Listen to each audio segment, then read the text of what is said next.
Njanji Chauke, who's just returned from the earthquake-ridden and tsunami-struck country of Indonesia in Southeast Asia. Njanji, thanks very much for joining us and welcome back. Thank you. We're busy talking about the plight of journalists. It's Black Wednesday this week and media freedom. And sometimes it's really difficult to do your work. I wonder, Indonesia, just before we talk about what you were doing on the ground, in terms of media freedom and the ability for journalists to do their work, what did you find in Indonesia? What I observed there is that it's very difficult for journalists, especially foreign journalists, to come in there and operate. Even ourselves, we were embedded with the NGO Gift of the Givers. There was just too much red tape, even for the NGO itself, in terms of accessing the epicenter to be able to do their work, to do search and rescue or search and recovery. The red tape was just shocking because, you know, Indonesia is also a tourist destination. If you look at places like Bali, you know, which has these beautiful beaches, you know, so the government was quite clamping down on media in terms of movement and access. All right, tell us about what you saw there. You know, we hear that there's an earthquake that took place and that happened. When you arrived, what did you see? And I know that you experienced one whilst you were there. Yes, on arrival, our first port of call was in Jakarta. Then we flew to the epicenter. There was just absolute devastation there. It was very surreal, you know, to find myself there, to see a mosque that has been swallowed by the mud, you know, the level of destruction, you know, bodies lying all around, you know, dogs just scavenging in the rubble, you know.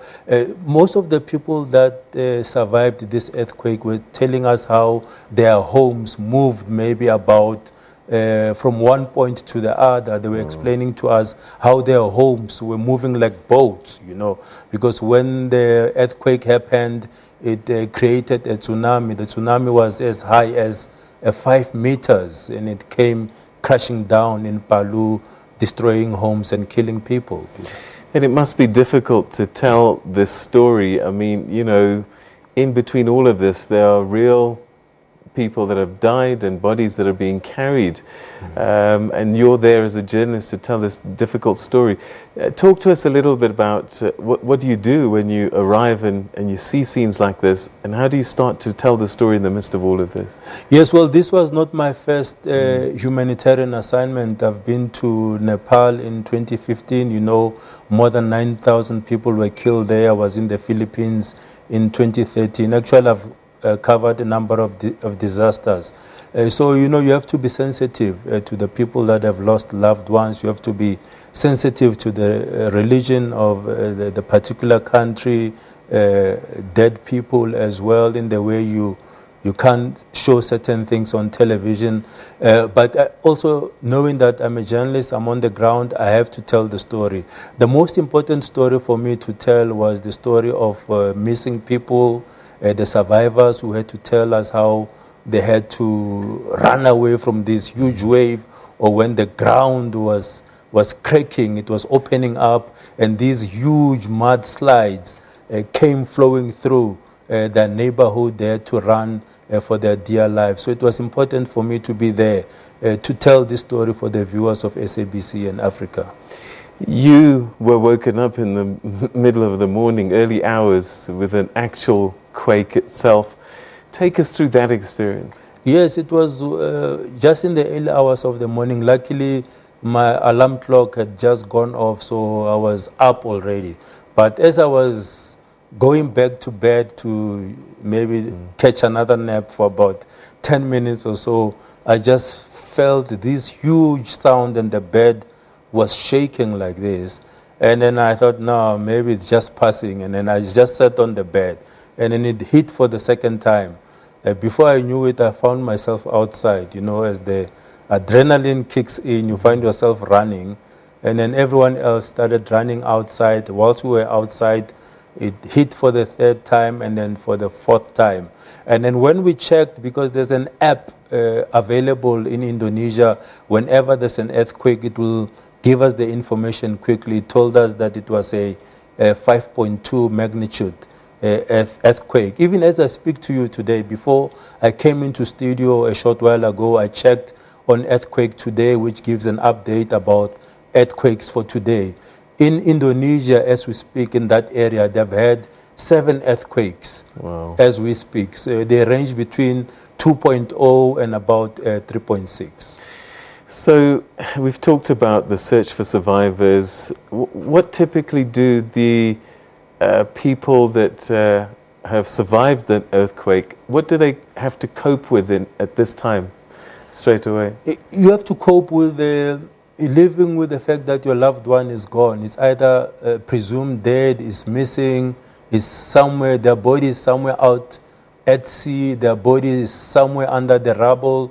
As you know that the rubble, after 14 days, the area where the earthquake and the tsunami happened was declared a mass grave, meaning they stopped all search and rescue operations as well as recovery operations. That place was turned into a mass grave, as well as it's going to be turned into a national monument. So these people have to deal with losing a loved one, not having food, not having water. They have to deal with disease, because wherever there's a death of people in large numbers, there's a potential of outbreak of a number of diseases, you know. So they have to deal with so many things. It's very hot, that place, 39 degrees Celsius, very humid.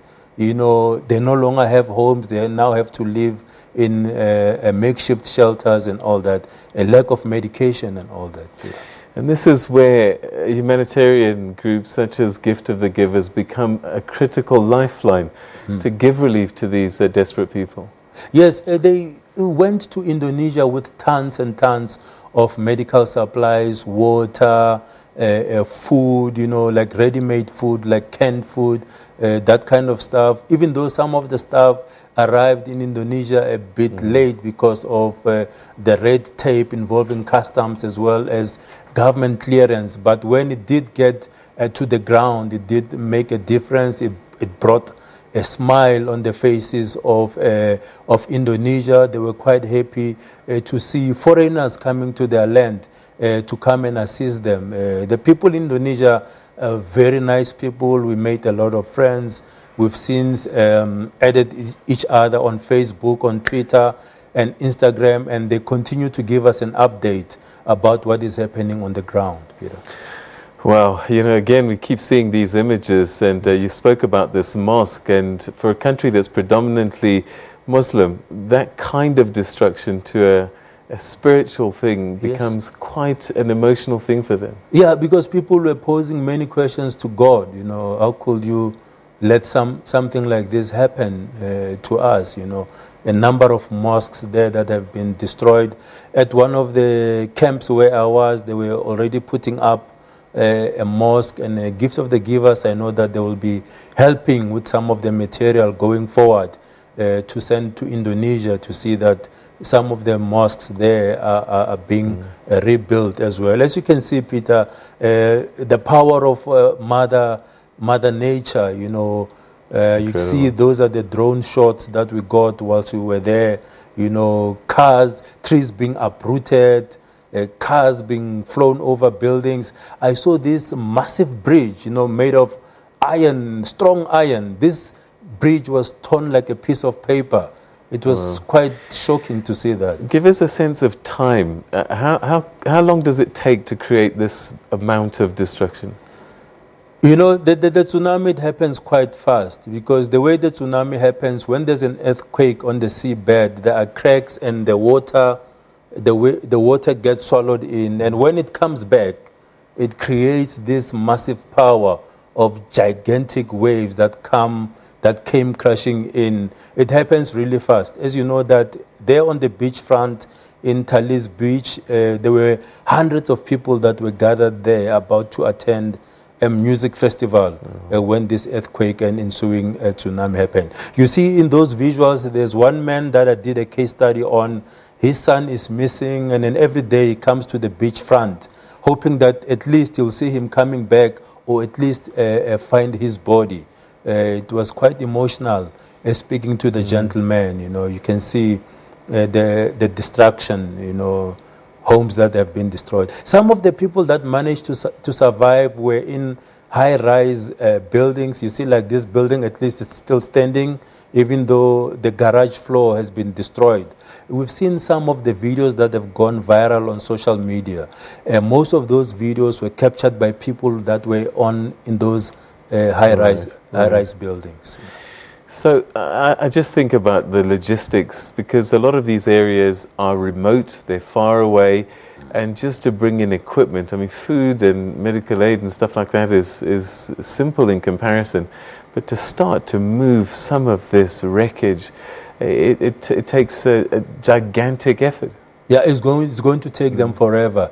You'll recall, Peter, that Indonesia is not the first time that has been struck by a disaster of this magnitude. In 2004, in Banda Aceh, we had more than 167,000 people that were killed. I mean, that earthquake, I mean, that tsunami was even felt in our part of the world. I mean, in East Africa, on the coastline there, it was even felt. We could see the remnants, or at least the evidence of that tsunami. So it's really going to take them forever, and I think they're going to need a lot of international intervention and assistance for that country to be rebuilt. As you can see on those visuals, Gift of the Givers volunteers delivering aid, distributing aid to some of the affected people there. We had the doctors from Denmark, from the US, as well as South Africa as well, that also treated some of the survivors there. Most of the injuries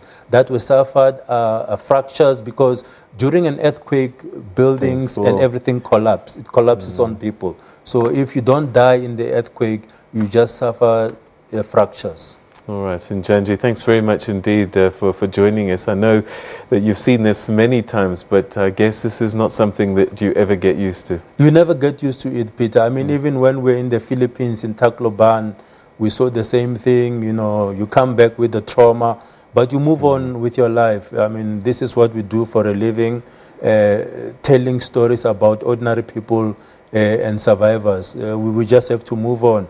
It was all about bringing the story to SABC viewers. All right, Njanji Chauke, thanks very much indeed for joining us on the program and telling us your story about the story of Indonesia. Thank you so much. Thank you.